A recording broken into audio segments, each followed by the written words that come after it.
우리가 그 룻기를 이렇게 보면요, 룻기는 읽어보셨죠? 다들 한 번이라도. 룻기가 어떤 내용인지는 다 아시고 계시고 한 번쯤 다 읽으셨을 겁니다. 룻기에는 아주 짧은 단편 소설 같은 룻기지만은 그 속에 풍성한 인포메이션 정보와 하나님의 은혜가 듬뿍 뜯어 있는 하나님의 역사에서 전환점이 되는 아주 중요한 그러한 책인 것을 우리가 보게 됩니다. 단편 소설 같아요. 그래서 읽으면 재미도 있고 또 깊은 감동도 있고 또 거기 하나님의 섭리가 그 속에 이렇게 묻어 있는 것을 우리가 보게 되는 것이죠. 룻기 시대는 우리가 1장 1절에 보면요, 1장 1절 2절에 보면 사사들이 치리하던 때에 그 땅에 흉년이 드니라. 유다 베들레헴의 한 사람이 그의 아내와 두 아들을 데리고 모압 지방에 가서 거류하였는데 그 사람의 이름은 엘리멜렉이요 그의 아내의 이름은 나오미며 그의 두 아들의 이름은 말론과 기련이니 유다 베들레헴 에브라 사람이더라 그랬습니다. 그러니까 룻기를 기록한 시대적인 배경이 언제라고 말하고 있습니까?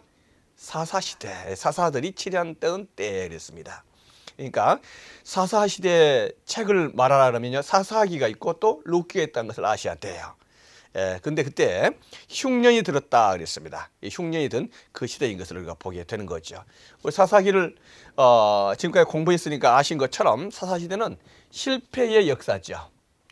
모세가 죽고 여호수아가 그 후계자가 되고 또 여호수아를 통해서 가나안 정복 잘 이루어지고 나서 이제 여호수아도 죽었습니다. 그래서 모세가 죽고 여호수아 죽고 그 신앙의 영웅 같은, 그래서 영웅들이 이제 죽고 난 이후에 이스라엘 백성들이 그 모세와 여호수아의 유언을 따라서, 그 유언은 하나님의 명령이거든요.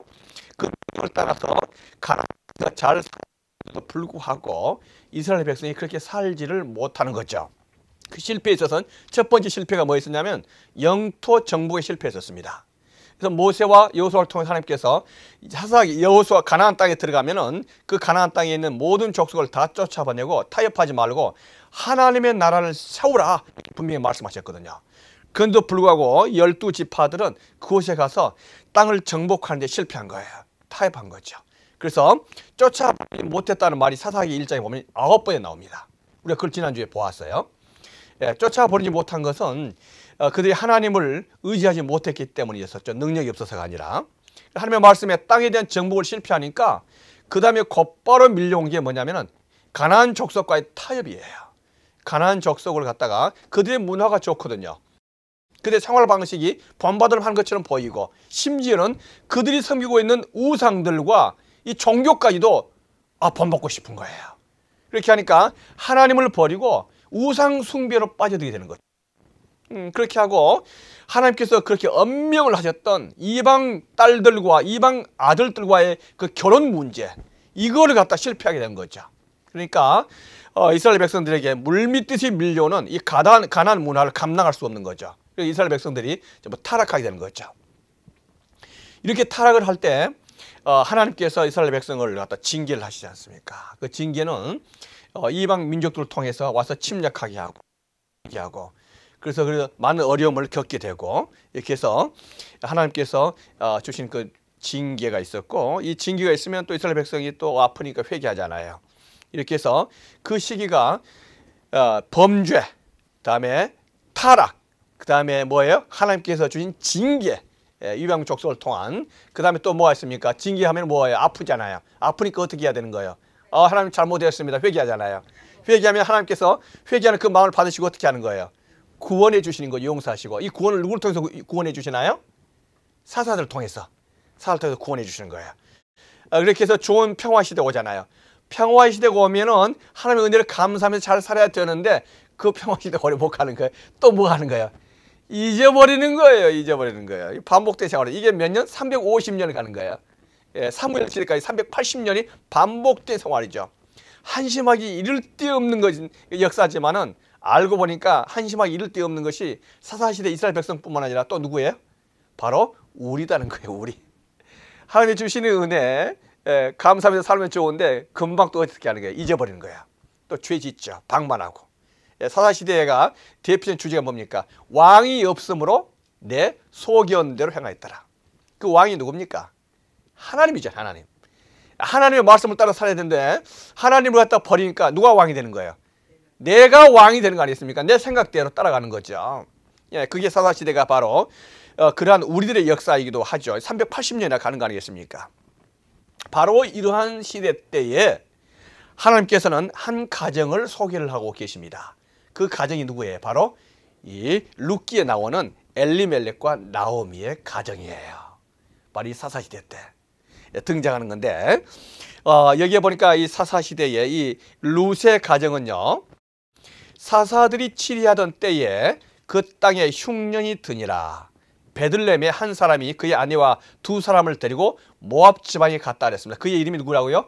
엘리멜렉이고 그 아내의 이름은 나오미라는 거예요. 엘리멜렉이라는 것은 그의 이름 뜻은 뭐냐면 하나님은 나의 왕이시다, 이런 뜻이. 하나님은 나의 왕이시다. God is my king. 그러니까 사사시대 때 얼마나 타락했던 시대고 하나님을 왕으로 섬기지 못한 시대였던지 엘리멜렉의 부모님이 너 이름은 엘리멜렉이라 해라, 이렇게 한 거죠. 너는 너 뜻대로 살지 말고 하나님의 뜻대로 살자. 너의 왕은 누구다? 하나님이다, 이렇게 한 거죠. 그래서 이름을 부모님이 엘리멜렉이라고 지어줬는데 막상 이 엘리멜렉이 흉년이 들었을 때 왕이 누가 되는 거예요? 누구의 뜻을 따르는 거죠? 자기의 뜻을, 하나님의 뜻을 따르는 거 아니라 자기의 뜻을 따르는 거 아니겠습니까? 그러니까 엘리멜렉 그의 이름의 뜻하고는 정반대 길로 가는 것 아니겠습니까? 예, 그래서 이 엘리멜렉이 어디로 갔다 했습니까? 흉년이 되니까 두 아들을, 그 모든 가정을 데리고 모압 지방으로 떠난 거예요. 모압 지방으로. 예, 모압 지방으로 떠나는데 그리고 나서는 모압 지방에서 잘 살아보려고 모압 지방에 가는데 결과가 어떻게 됐습니까? 모압 지방에 가서 그 결과를 보니까 남편 죽죠. 엘리멜렉 죽고 두 아들 죽습니다. 두 아들도 말론과 기름까지 죽고 모든 재산 다 소진하고, 그러니까 잘 살아보려고 갔었어요. 처음에 갈 때는요, 룻기를 전체를 읽어보니까 룻의 가정이, 룻이 아니죠, 나오미의 가정이 그런 대로 잘 살았어요. 우리가 풍족하게 갔더니 돌아올 때는 빈손으로 왔다, 이렇게 했거든요. 그러니까 모압 지방으로 이민을 떠날 때는 어떻게 했어요? 풍족했었어요. 더 잘 살아보려고 한 거죠. 그랬었는데 이 모압 지방에 가서 결과는 비참한 결과가 된 거죠. 모든 재산 다 탕진하고 심지어는 그의 남편 엘리멜렉 죽고 두 아들까지 죽었으니 지금도 이러면은 굉장히 힘든 과정이겠지만 그때 당시에는 말할 거 없지 않습니까? 이 나오미가 이 여자 몸으로 굉장히 어려운 시절을 맞이하게 되는 것을 보게 되는 거죠. 그러면 먼저 우리가 여기서 한 가지 살펴볼 게 있어요. 이 엘리멜렉의 집안, 나오미의 집안, 이제 엘리멜렉이 죽었으니까 나오미라고 봐야 되겠죠. 그렇지만 사실은 엘리멜렉이 그 가정의 유다 지파의 기둥이었기 때문에 엘리멜렉으로 봐야 되겠습니다. 쫄딱 망하는 몰락의 시기를 거치게 되잖아요. 이 몰락하게 된 이유가 뭡니까? 엘리멜렉의 집안이 몰락하게 된 그 이유가 무엇일까요? 그거는 흉년이 들었을 때에 유다 베들레헴을 떠나서 모압으로 갔다는 거예요. 물론 간단하게 우리가 한국에서 미국으로 이민 온 것처럼 이민 왔다 생각할 수 있겠지만 그 단순한 이민이 아니었습니다. 모압 지방이 어떤 땅이었습니까? 모압 지방은 하나님을 떠난 우상 숭배 자리 아니겠습니까? 또 모압으로 가기 전에 이 사람들 베들레헴에 살았잖아요. 베들레헴이 어떤 곳입니까?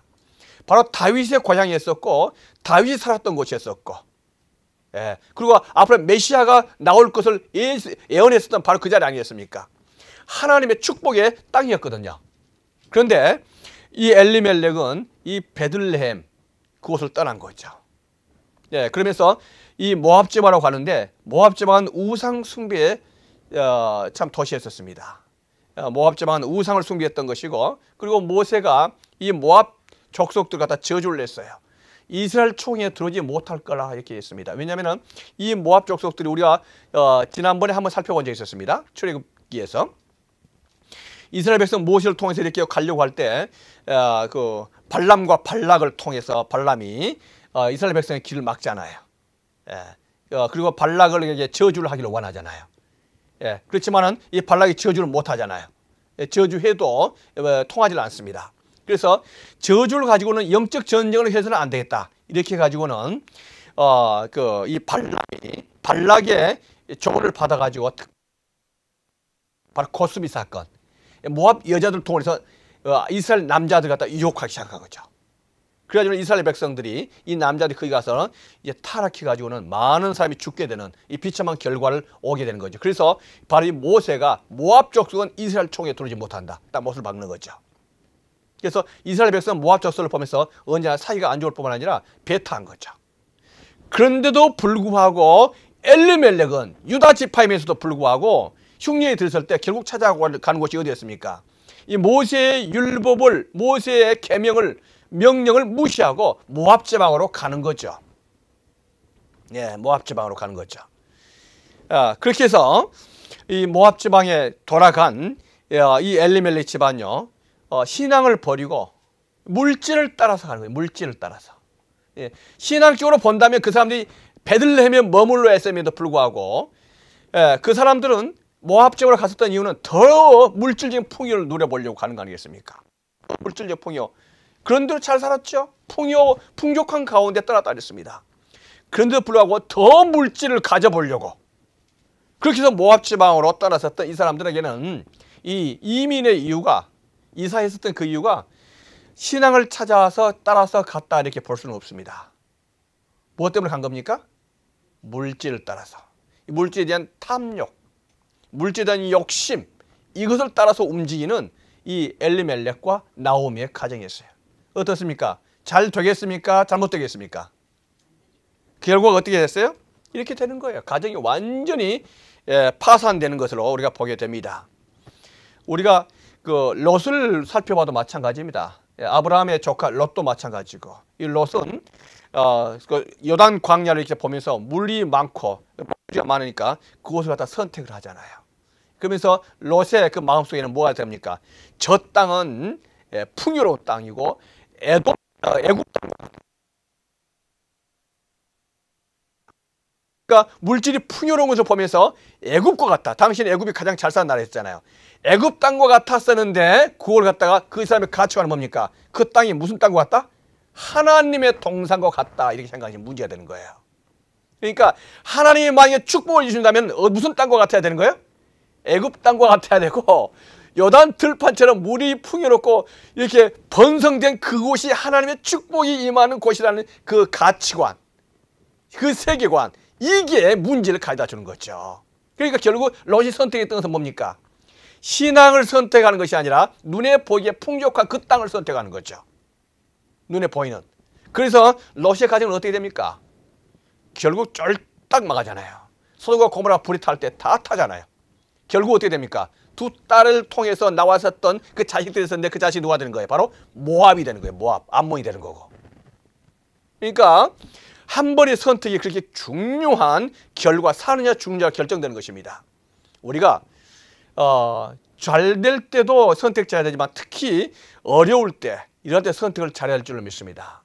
그때 이 엘리멜렉 집안은요, 하나님을 신앙을 선택하지 못하고 이 물질의 눈에 보이는 그 선택함으로 말미암아 가정에 큰 어려움, 폐가 망신하고 재산을 다 잃고 남편 죽고 두 아들 죽는 그러한 어려움의 문제로 들어가는 것을 보게 됩니다. 하나님을 선택하기를 축원드립니다. 아멘이십니까? 눈에 보이는 그거 내 소견대로 따라가는 그것은요, 그 결과는 파멸입니다. 이렇게 해서 나오미는 이제 모든 결과를 하나님 앞에서 떠안고 어떤 결정을 내려야 될 것인가. 만약에 우리가 나오미라면요, 그 예를 들기도 참 어렵습니다. 그렇게 해서 큰 가정의 어려움이 닥쳐와서 이런 어려운, 정말로 인간으로서 어려운 그런 상황이 닥쳤을 때에 이것을 분석을 하고 왜 이런 어려움이 왔을까? 그럼 나는 앞으로 어떻게 하고 무엇을 해야 될 것인가? 이것을 결정하는 것은 굉장히 중요합니다. 어떤 사람은 감당할 수 없어서 자살하기도 하겠고, 또 어떤 사람은 이제 감당할 수 없으니까 될 대로 되라 포기할 수도 있겠죠. 그러나 우리는 어떠한 결정을 내려야 될 것인가? 이 나오미는 또 어떠한 결정을 내렸고 어떠한 생각을 하고 있었는가? 그게 바로 나오미가 앞으로 가능성이 있는 그런 것인데, 나오미는 여기서 어떠한 결정을 하게 됩니까? 나오미는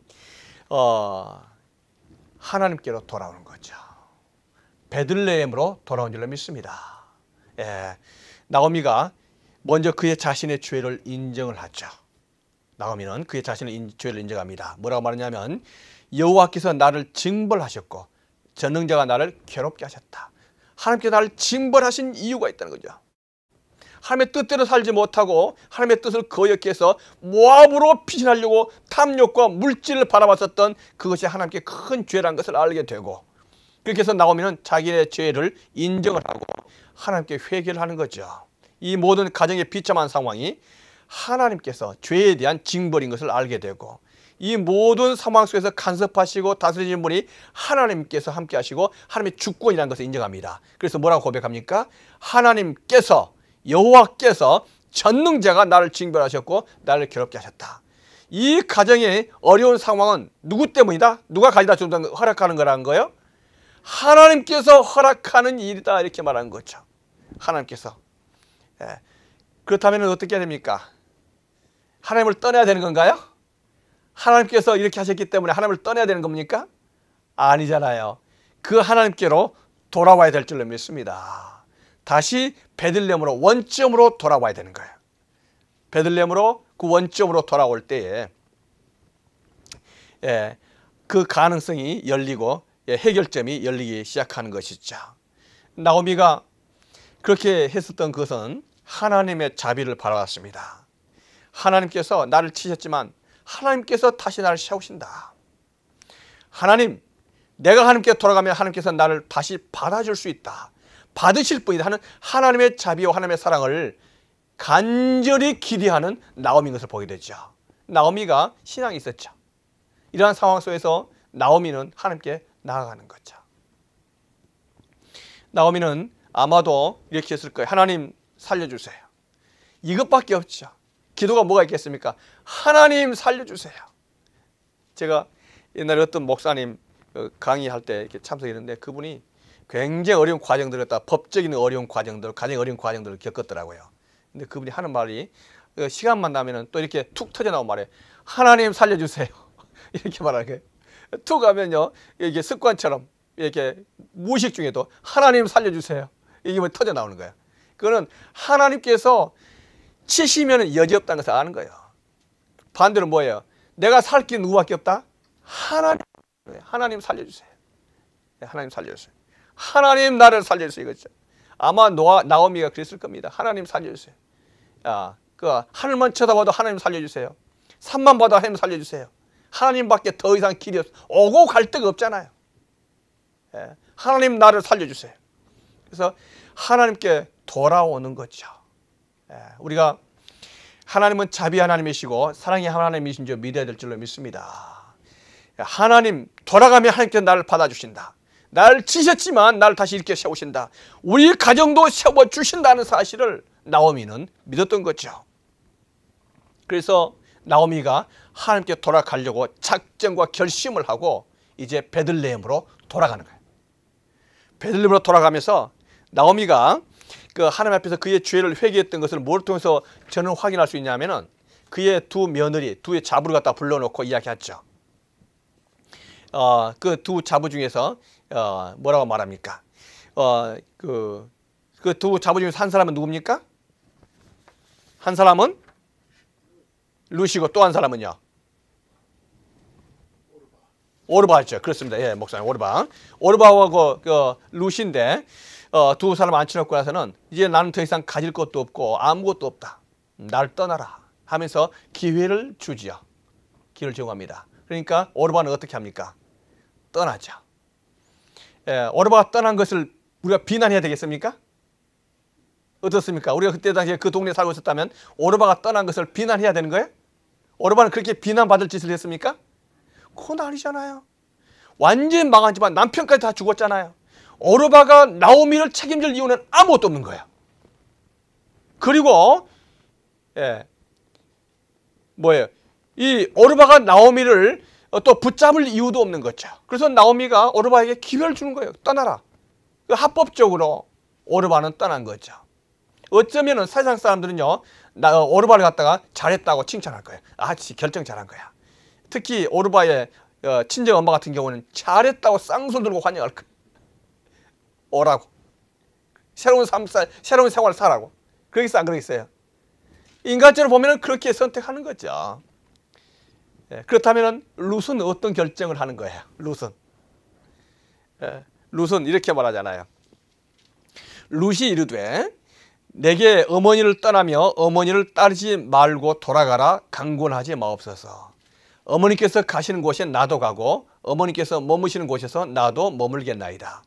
어머니의 백성이 나의 백성이 되고 어머니의 하나님이 나의 하나님이 되시리니 어머니께서 죽으시는 곳에서 나도 죽어 거기 묻힐 것이요. 이렇게 말하잖아요. 룻기 1장 16절로 17절이네요. 그러니까 나오미는 어머니 그런 말씀 하지 마시라고. 어머니께서 가시는 곳에 나도 가고 어머니의 하나님이 나의 하나님이 되고 어머니의 백성이 나의 백성입니다. Your God is my God. Your people is my people. I follow you. 이렇게 말하는 거죠.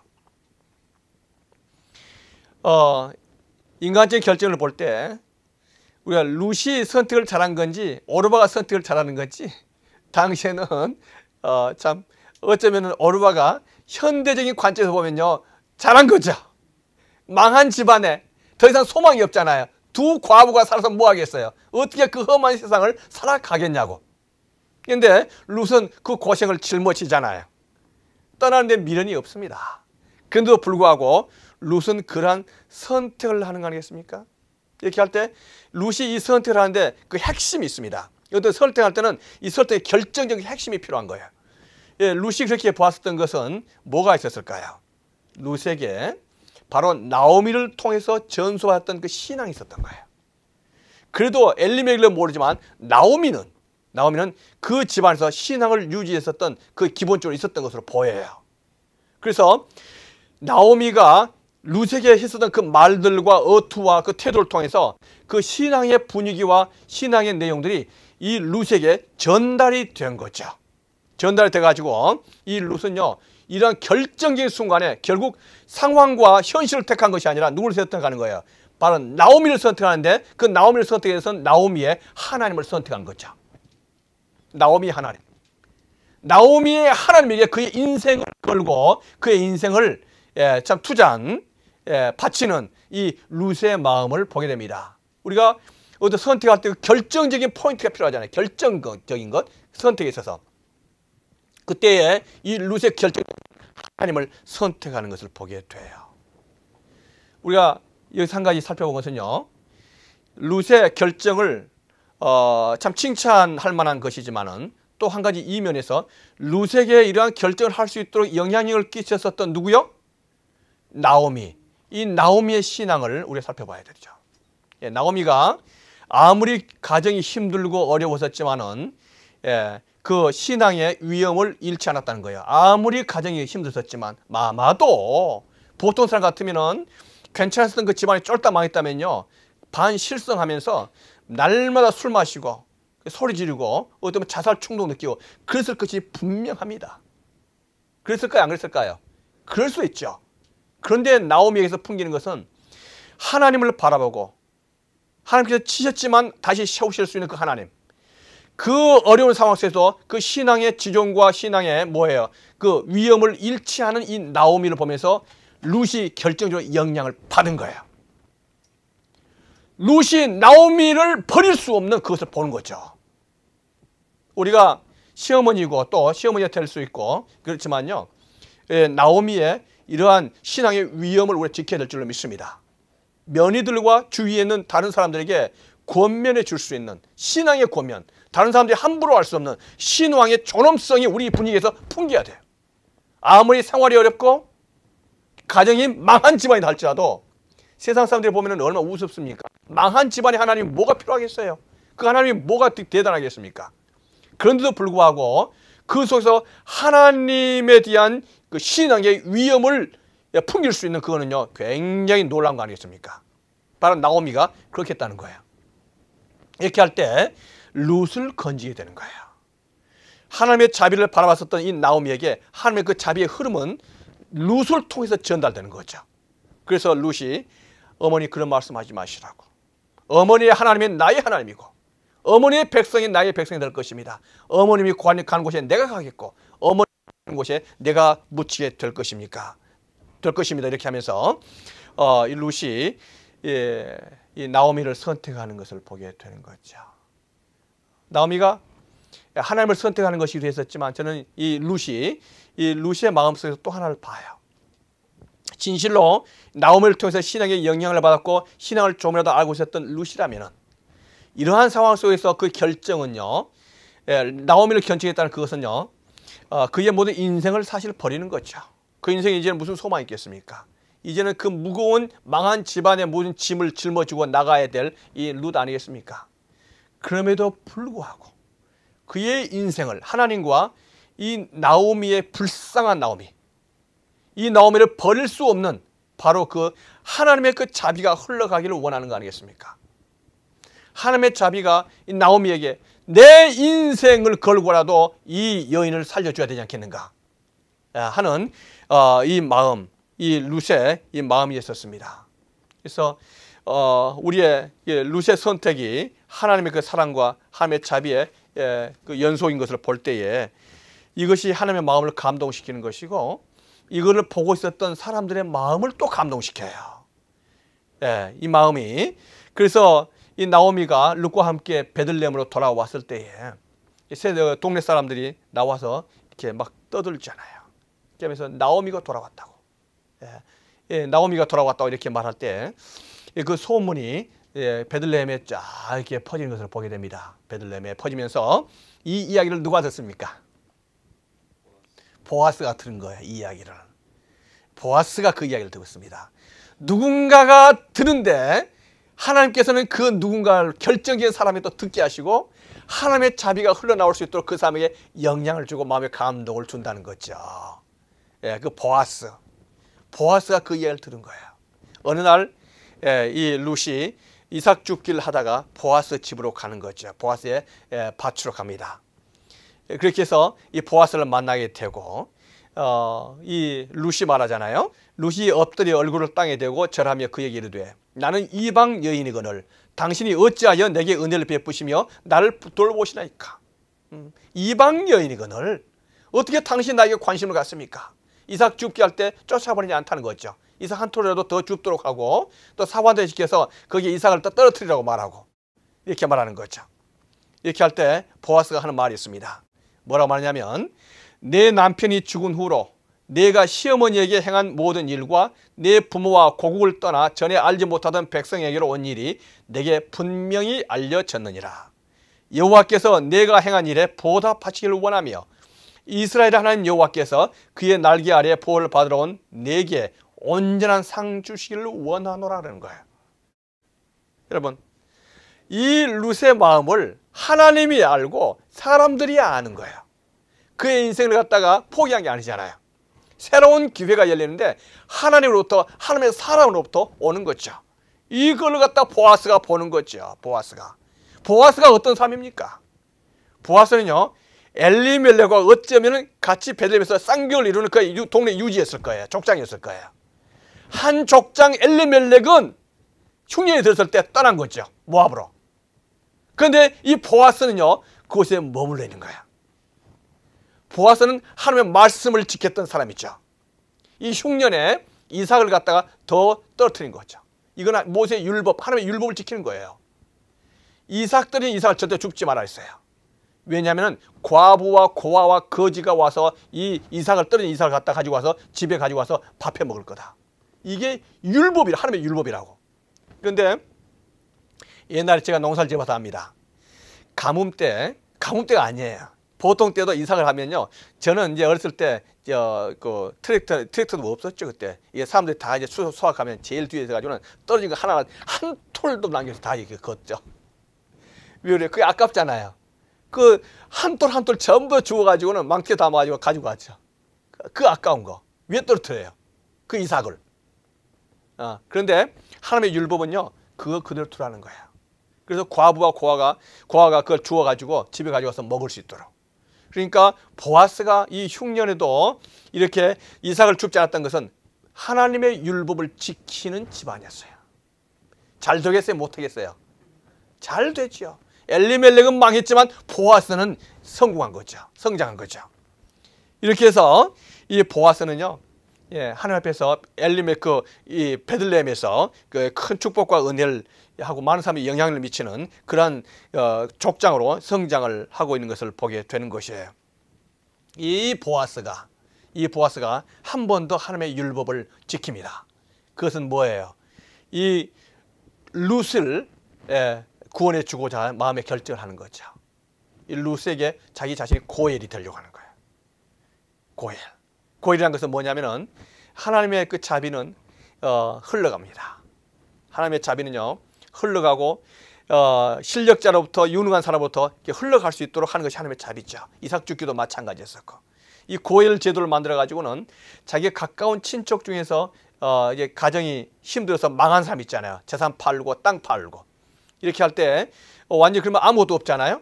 이 망한 집안을 돌보아 줘야 될 사람을 하나님께서는 그대로 내버려 두지 않았어요. 가장 가까운 친척이, 유능한 그 가까운 친척이 반드시 도와주라 이렇게 말하는 거죠. 그래서 성경에서는 나 홀로 잘 산 것이 있을 수가 없어요. 반드시 자기에게 축복이 있다면 그 축복을 나눠줘야 돼. 특히 일가 친척은요 그런 의무와 책임이 더 강해요. 하나님께서 그걸 율법으로 정하신 거예요. 그래서 유능한 그 가장 가까운 친족이 자기가 망한 그 집안에 그 사람이 팔았었던 그 농과 밭을 사가지고 다시 돌려줘야 되는 거예요. 물론 그 마음에 감동이 있어야 되지 않겠습니까? 그래서 율법을 지키려고 하는 그 율법의 의무라도 그걸 해야 되는 거예요. 바로 보아스가 그걸 하고 싶은 거예요. 그래서 자기가 이제 돈을 투자해서 그 땅과 밭을 사가지고는 다시 돌려주는 거죠. 그런데 고엘의 가장 큰 책무 중 하나가 뭐냐면은 자식이 없이 죽은 자기 가까운 친척을 갖다가 후손을 갖다 연결해 주는 것이 가장 큰 책임 중에서 하나죠. 그래서 엘리멜렉 집안이 이제 자식이 아무도 없잖아요. 그러면 그 엘리멜렉 집안 당대가 끝나잖아요. 그런데 하나님께서는 이 계대 결혼을 통해서 이 고엘을 통해서 그 가문이 흘러갈 수 있도록 해주는 거죠. 그래서 이 망한 엘리멜렉 집안을 다시 일으켜 세울 수 있는 계대 결혼을 누가 해주느냐? 이거는 굉장히 중요하죠. 이게 사느냐 죽느냐, 완전히 끊어지냐, 중단되느냐, 아니면 이어가느냐 결정되는데 바로 그 고엘을 갖다가 보아스가 해주려고 마음에 결심을 하는 거죠. 그래서 바로 이 보아스의 결심은 바로 엘리멜렉 집안을 다시 살리고 나오미 집안을 다시 살려주고 특히 이 룻에게 하나님의 은혜가 베풀 수 있는 기회가 되는 줄로 믿습니다. 이렇게 해서 이 보아스가 룻을 갖다가 룻하고 결혼하게 되고 이 룻을 통해서 하나님께서는 보아스와 룻을 통해서 결국 다음에 보면 누가 나옵니까?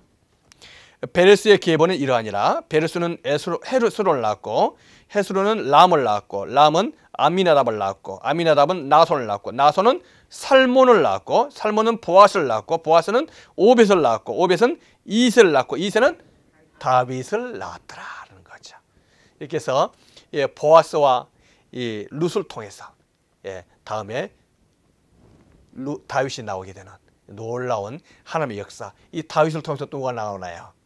예수 그리스도가 나오게 되는 하나님의 사랑과 하나님의 자비와 하나님의 말씀을 지켰던 이 가정을 통해서 놀라운 은혜가 이루어지고 있는 것을 보게 됩니다. 우리의 마음속에서 보아스와 같은 마음 있어야 될 줄로 믿습니다. 하나님의 은혜를 받았다면 그 하나님의 은혜가 전달돼야 돼요. 그리고 이 하나님의 은혜가 받았다면은 아무리 자기 자신이 어려운 상황이 한다 할지라도 하나님의 자비가 흘러갈 수 있도록 그의 자신을 하나님의 말씀에 헌신했던 룻에게 하나님의 축복이 오는 것은 당연했던 것처럼 우리가 하나님 앞에 품었었던 그 마음, 하나님의 신앙이 옳습니다 했던 그 신앙의 결정은요 결코 헛되지 않을 줄로 믿습니다. 하나님이 보시고 사람이 보고 하나님께서 반드시 하나님의 사람을 통해서 축복해 주시고 인도해 주신 것을 우리는 룻기를 통해서 보게 됩니다. 이렇게 해서 우리가 이 룻은요 사실 룻기지만 보아스기라고 봐야 돼요. 보아스의 위대한 헌신의 결심 아니겠습니까? 우리에게 위대한 고엘이 있는 줄로 믿습니다. 우리의 죄로 말미암아 쫄딱 망한 영적으로 파산되어 있는 우리에게 고엘이 되시고자 우리를 구원해 주시고자 우리에게 오신 분이 계십니다. 누구실까요? 예수 그리스도십니다. 예수님께서 영적으로 파산된 우리에게 오셔가지고 우리에게 우리를 위하여 십자가를 지심으로 우리를 구원해 주신 것이에요. 그래서 예수 그리스도를 통해서 룻이 보아스를 통해서 새로운 삶이 열린 것처럼 그러면서 우리는 예수 그리스도를 통해서 새로운 삶이 연결되어지고 이어지는 새로운 삶을 얻게 되는 우리의 위대한 고엘 예수 그리스도의 은혜에 감사드립니다. 이제 기도드리겠습니다.